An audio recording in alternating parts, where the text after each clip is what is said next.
High hello good morning friends, welcome back to my channel. खरं सांगू का, आज माझं डोकं अगदी ब्लँक झालं होतं. मला अजिबात सुचत नव्हतं की आज कोणत्या टॉपिकवर व्हिडिओ करायचा. बराच वेळ विचार करत बसली होती, पण काहीच आयडिया येत नव्हती. मग मला असं वाटलं की ही गोष्ट जवळपास प्रत्येक यूट्यूबरसोबत कधी ना कधी घडतच असते. कधी कधी कंटेंट सुचतच नाही, म्हणून मी ठरवली की आज जे माझे रोजचे जे कामं असतात ना, तेच मी तुमच्यासोबत शेअर करते. आत्ता 10 वाजले आहेत. अंघोळ वगैरे झालेली आहे, फ्रेश झाली आहे मी छानपैकी.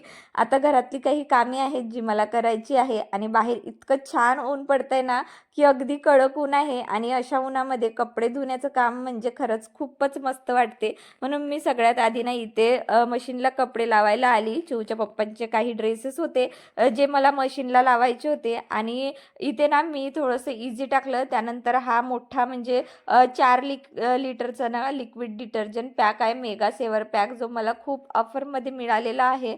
सो ते सुद्धा मी थोडंसं टाकलं. त्यानंतर लगेच म्हणजे इथे fabric soft touch fabric liquid म्हणून येते, कपडे धुतल्यानंतर वापरायचं असतं, आणि याचा स्मेल खूप छान येतो. मी हे फर्स्ट टाइमच आणलेलं आहे, म्हणून म्हटलं चला एकदा वापरून बघूया.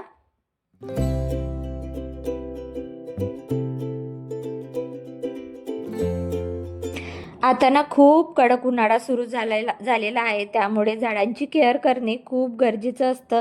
म्हणून मी इथे झाडांना पाणी द्यायला आली. खरं सांगू तर झाडांची वाढ खूप छान होत आहे, पण त्यांना जर आपण एक दिवस जरी पाणी दिलं नाही ना, तर ते अगदी चिमल्यासारखे होतात. मला नेहमी असं वाटते की झाड म्हणजे लहान मुलांसारखीच असतात. जसं लहान मुलांना आपण प्रेम दिलं, काळजी घेतली की ते अगदी आनंदित आणि टवटवीत दिसतात, तसंच झाडांचंही आहे. झाडांची जर थोडीशी केअर नाही केली ना, तर ती लगेच अशी अगदी चिमल्यासारखी दिसायला लागतात. म्हणून मी वेळात वेळ काढून ना झाडांना पाणी देत असते. मी एक अशी बकेट घेते, बकेटमध्ये पाणी घेऊन मी लोट्याने सगळ्या झाडांना हवं तितकं पाणी देते. अशा पद्धतीने मी सगळ्या झाडांची जी आहे ना ती काळजी घेत असते. तर तुम्ही पण गार्डनिंग करता का?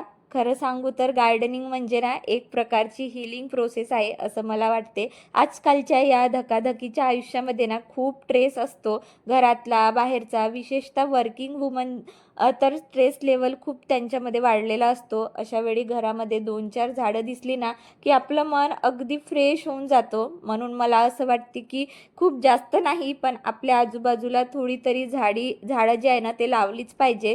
कारण झाडांमुळे आपल्याला ऑक्सिजन मिळते, फ्रेशनेस मिळतो, आणि एक वेगळीच अशी पॉझिटिव्ह एनर्जी त्यांच्याकडून मिळत असते.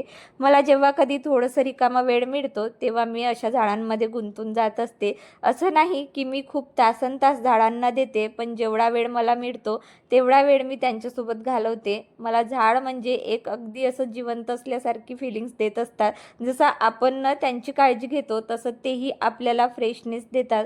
तुम्ही कदाचित माझी झाडं बघितली असतील. प्रत्येक कुंड्यांना मी स्वतः अशी कलरिंग केलेली आहे. मला अशा छोट्या छोट्या गोष्टी करायला खूप जास्त आवडते. आणि खरं सांगू का, फोनवर खूप वेळ गप्पा मारणं मला फारसं तेवढं आवडत नाही.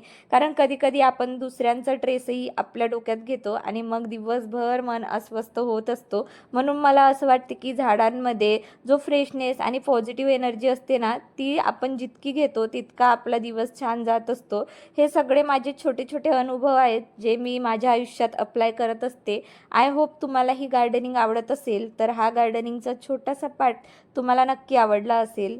सो चला आता मी तुम्हाला पटकन माझ्या गार्डनचा छोटासा टूर सुद्धा देते.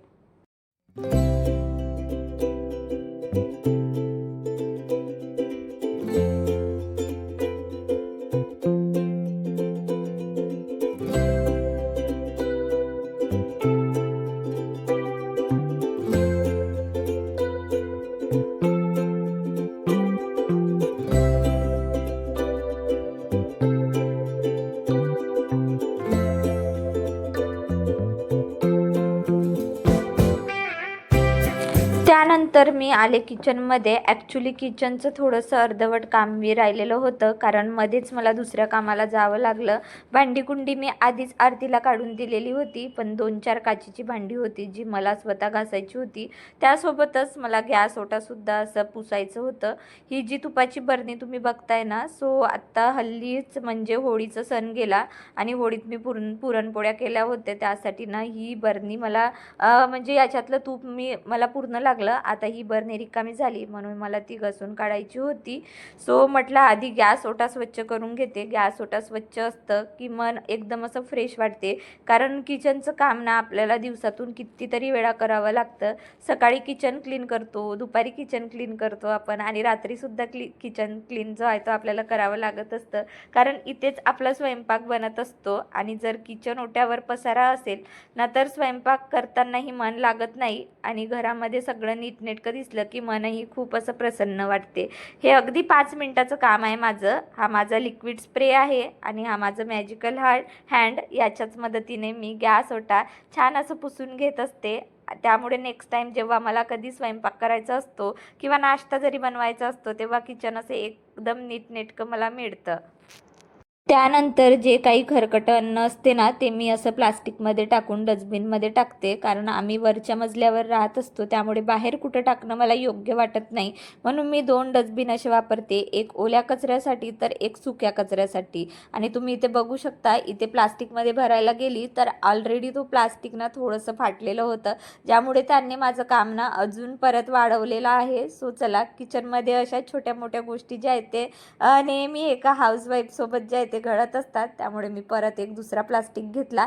त्यामध्ये जो काही ओट्यावर सांडलेला कचरा, म्हणजे सॉरी कचरा नाही, जो काही अन्न होता ना तो मी त्या प्लास्टिकमध्ये टाकून घेतला, आणि हा प्लास्टिक मी आता डायरेक्ट असं डस्टबिनमध्ये टाकत असते. त्यानंतर मला जी तुपाची बरणी घासायची आहे ना त्यासाठी मी हा इलेक्ट्रिक केटल वापरत आहे. खरं सांगू तर ही खूप कामाची वस्तू आहे. यामध्ये ना लगेच इन्स्टंट पाणी गरम होत असतं आणि पटकन काम होतं. नाहीतर काय करावं लागते ना, एका पातेलीत पाणी घ्या, गॅसवर ठेवा, मग ते गरम होईपर्यंत थांबा.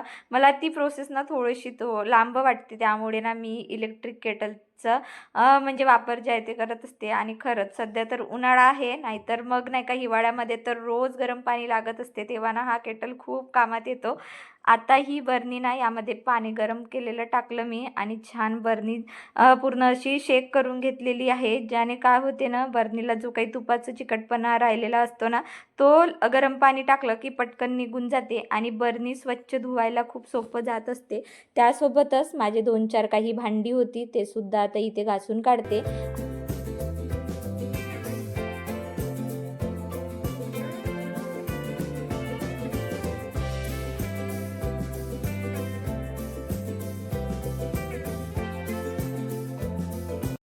त्यानंतर आज मला सिंक एरियासुद्धा असं नीट क्लीन करायचं होतं. टॅप आणि सिंकच्या आजूबाजूचा सगळं एरिया. कारण कधी कधी काय होतं ना, आपण किचन तर स्वच्छ ठेवतो, पण जर सिंक एरिया स्वच्छ नसेल ना तर तिथून छोटे छोटे किडे येण्याची शक्यता असते. आणि बरेचदा भांडी धुतल्यानंतर सिंक जो आहे ना थोडंसं चिकट झालेलं असतं. म्हणून मी अधूनमधून अशी सवय ठेवली की सिंक एरियासुद्धा असं नीट क्लीन करून घ्यायचं. कारण सिंक एरिया स्वच्छ ठेवला की किचनमध्ये एक वेगळाच फ्रेशनेस जाणवतो. आणि खरं सांगू का, किचन स्वच्छ दिसलं की काम करायलाही मन लागते. त्याचबरोबर हायजीनच्या दृष्टीने सुद्धा हे खूप महत्त्वाचं आहे, कारण इथेच आपण भांडी धुतो, भाज्या धुतो आणि अनेक वेळा पाणी वापरतो. त्यामुळे हा एरिया स्वच्छ ठेवला की घरातली स्वच्छताही चांगली राहते. आणखी एक गोष्ट म्हणजे, जर आपण रोज थोडासा वेळ काढून ना सिंक एरिया क्लीन केला ना तर मग जास्त मेहनतही लागत नाही, आणि अगदी 2-3 मिनिटात तो एरिया छान असा चकचकीत होऊन जातो. म्हणून ना मी नेहमी प्रयत्न करते की किचनसोबत सिंक एरियासुद्धा नीटनेटकं ठेवायचं, कारण घरामध्ये सगळं स्वच्छ आणि नीटनेटकं दिसलं की मनसुद्धा अगदी प्रसन्न होत असतं, आणि काम करतानाही वेगळीच एक अशी पॉझिटिव्ह एनर्जी जी आहे ना ती आपल्यामध्ये येत असते. आधी ना मी माझ्या किचनमध्ये मनी प्लांट्स लावलेले होते, पण काय झालं ना, आमच्या बाजूला आत्ता एक मोठी अशी बिल्डिंग झाली आहे, त्यामुळे किचनमध्ये सूर्यप्रकाश फारसा तेवढा येत नाही. म्हणून जे काही मनी प्लांट्स वगैरे होते ना मी ते काही आता इथे ठेवतच नाही, कारण ते जास्त दिवस टिकतच नव्हते. त्यामुळे ना त्याऐवजी मी इथे एक असं छोटासा आर्टिफिशियल फ्लावर पॉट ठेवलेला आहे. तो मी सिंक एरियाच्या जवळ ठेवला आहे. जेव्हा कधी मी भांडी घासत असते किंवा किचनमध्ये काम करत असते तेव्हा अधूनमधून त्यांच्याकडे नजर जाते, आणि खरं सांगू तर मन अगदी प्रसन्न वाटतं. छोट्याशा गोष्टी असतात पण त्याचा आपल्या मनावर खूप छान परिणाम होतो. तुम्ही ही एक गोष्ट नक्की नोटीस करा. आपण जिथे जास्त वेळ काम करतो ना, जसं किचन किंवा वर्किंग एरिया, तिथे जर असं एक छोटासा आर्टिफिशियल प्लांट किंवा जिवंत झाड ठेवलं तर ते आपल्या माइंडला खूप फ्रेश वाटायला म्हणजे मदत करते, आणि काम करताना एक वेगळीच अशी पॉझिटिव्ह एनर्जी जी आहे ना ती मिळत असते. म्हणून मला अशा छोट्या छोट्या गोष्टी किचनमध्ये ठेवायला खूप आवडतात, ज्यामुळे किचन एरिया थोडासा सुंदर दिसतो आणि काम करायलाही मन आनंदी राहत असतो.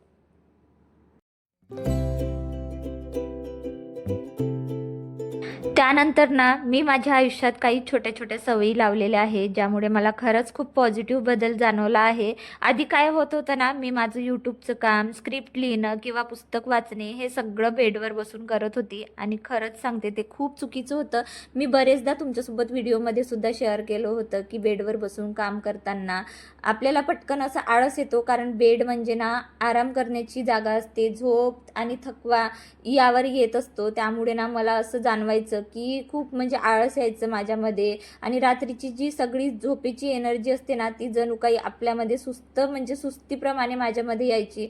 मग मला एक छोटासा असा विचार आला की चला बेडवर बसून काम करण्यापेक्षा ना आपण बेडजवळ एक छोटी चेअर किंवा स्टूल ठेवू शकतो आणि तिथे बसून आपण आपलं काम जे आहे ना ते करू शकतो. म्हणून मी एक छोटासा बदल केला. बेडजवळ एक छोटी चेअर ठेवली आणि खरं सांगू का, हा छोटासा बदल असला तरी माझ्या आयुष्यात ना खूप चांगला फरक पडलेला आहे. आता मला सारखं बेडवर पडून राहावंसं वाटत नाही आणि आळसही कमी येतो. मी मस्तपैकी फ्रेश माइंडने बसून माझं काम करू शकते, जसं स्क्रिप्ट लिहिणं, पुस्तक वाचणं किंवा यूट्यूबचं काम. आणखी एक सवय जी आहे मी माझ्या रुटीनमध्ये ॲड केलेली आहे ती म्हणजे जर्नलिंग म्हणजे काय, कधी कधी आपल्या मनात खूप भावना असतात पण त्या आपण प्रत्येकाला सांगू शकत नाही. कधी कधी असंही वाटते की आपण कुणाला काही सांगितलं आणि ते तिसऱ्याला कळलं तर म्हणून आपल्याला ना ते सुरक्षित वाटत नाही. अशी भीती प्रत्येकालाच कधी ना कधी वाटते. म्हणून ना मी एक छोटासा उपाय काढलेला आहे. मी माझ्या मनातल्या भावना एका डायरीमध्ये लिहायला सुरुवात केली आहे. जसं मी रोज सकाळी 5 मिनिट आणि रात्री झोपण्यापूर्वी 5 मिनिट जर्नलिंग करते. त्या डायरीमध्ये मी दिवसभरात घडलेल्या गोष्टी, माझे विचार आणि काही ज्या असे खूप थँकफुल गोष्टी असतात ना ते मी लिहून ठेवत असते. आणि याचा एक खूप छान फायदा मला असं झालं की माझं मन हलकं वाटायला लागते, डोक्यातले विचार सतत फिरत नाही. तर चला एक एक काम आवरता आवरता आपण शेवटच्या टप्प्यावर आलेला आहोत. सुरुवातीला मी विचार करत बसले होते की आजचा व्हिडिओ नेमका कशावर करायचा, पण बघता बघता एक काम करता करता माझं छोटंसं रुटीन तुमच्यासोबत शेअर झालं. आज अजून एक महत्त्वाचं काम होतं. मी तुम्हाला आधी सांगितलेलंच होतं की माझ्या मुलांची एक्झाम सुरू आहे, म्हणून मला त्यांच्या अभ्यासासाठी काही पेपर्स तयार करायचे होते. मी इथे निवांत बसून त्यांचे पेपर्स जे आहे ना ते काढण्याचं काम करत असते. आज त्यांचा हिंदीचा पेपर होता. दोघंही मस्तपैकी स्कूलला गेलेले आहेत. ते स्कूलवरून येईपर्यंत मी त्यांच्यासाठी असे छोटे छोटे प्रॅक्टिस पेपर काढून ठेवते. यामुळे एक फायदा होतो, माझं टेन्शन थोडं कमी होतो आणि मुलांचाही अभ्यास चांगल्या प्रकारे जो आहे ना तो होत असतो. म्हणजे मी जे काही शाळेमध्ये काही नोट्स शिकवलेले असतात ना त्याच्यावरून मी काही असे प्रश्न तयार करते आणि त्यांनाच सॉल्व करायला देत असते. साधारणपणे एक पेपर झाल्यावर 2 दिवसाची सुट्टी मिळते. त्या 2 दिवसामध्ये मी त्यांचं वाचन, रिव्हिजन आणि प्रॅक्टिस असं थोडं थोडं करून घेत असते. म्हणजे अभ्यासही नीट होतो आणि त्यांना जास्त ताणही येत नाही. तर असा होता माझा आयुष्यातला एक छोटासा दिवस जो मी तुमच्यासोबत शेअर केलेला आहे. आता इथेच हा व्हिडिओ मी थांबवते. तुम्हाला आजचा व्हिडिओ कसा वाटला मला ते कमेंट्समध्ये सांगायला विसरू नका. अशा पद्धतीचे डेली रुटीन्स व्लॉग जर आवडत असतील तर चॅनलला सबस्क्राईब केल्याशिवाय जाऊ नका. आपण पुन्हा भेटूया अशाच मस्त इंटरेस्टिंग व्लॉगमध्ये. तोपर्यंत स्वतःची काळजी घ्या. So bye.